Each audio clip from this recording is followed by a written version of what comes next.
भाइटिकाको मुखमा 4 दिदी बहिनीको भाइलाई अनुहार नचिनिने गरी कुटी कुटी मारियो। अनुहारमा प्रहार गरेर खोलामा फालेको अवस्थामा भेटियो सब। 4 दिदी बहिनीहरूको एक मात्र भाइ चिराग, परिवारको सबैभन्दा प्यारो, सबैको आँखा, सबैको गर्व। दिदी बहिनीहरूले सानैदेखि माया र स्नेहका साथ हुर्काएकी थिए उनलाई। तिहार नजिकिँदै थियो। घरमा उत्साह, रमाइलो र तयारीको माहौल थियो। दिदी बहिनीहरूले भाइको लागि मिठा परिकार, कोसेली र मायाले भरिएका उपहार तयार गरिरहेका थिए। चिरागले पनि आफ्ना दिदी बहिनीहरूको लागि उपहारहरू किनेर ल्याइसकेका थिए। सबैको मुहारमा हाँसो थियो।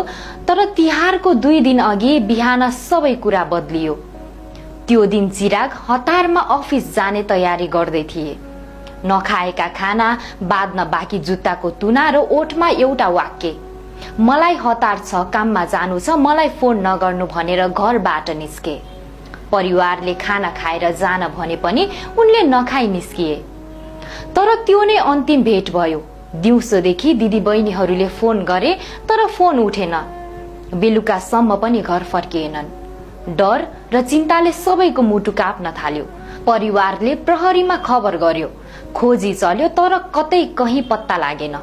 अर्को बिहान एउटा अज्ञात व्यक्तिले प्रहरीलाई खबर गर्यो, खोलाको किनारमा एउटा शव भेटिएको छ। प्रहरी पुग्दा त्यो चिरागकै लास थियो। उनको ब्याग, पैसा, मोबाइल र आइडी कार्ड, जुत्ता सबै सही सलामत अवस्थामा त्यही नजिकै भेटियो। तर उनको अनुहार चिन्न नसकिने गरी प्रहार गरिएको थियो। परिवारले उनको हातको ट्याटु र उनको लुगा सरसामान देखेर मात्रै यो त हाम्रो चिराग हो भनेर चिन्न सके। त्यो क्षण घरभर रोदन मात्र छायो।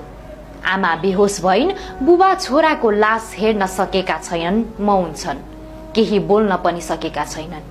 4 दिदी बहिनी टुक्रिए। जसले सधैँ भाइलाई रक्षा गर्ने टीका लगाउने तयारी गरेकी थिइन्, उनीहरूका हातले अब त्यो प्यारो भाइलाई टीका कहिले लगाउन पाउने छैनन्।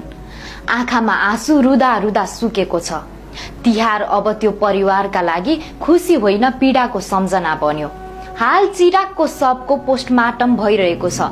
प्रहरीले उनको मृत्यु कसरी, कहाँ र किन भयो भन्ने विषयमा गम्भीर अनुसन्धान गरिरहेको छ।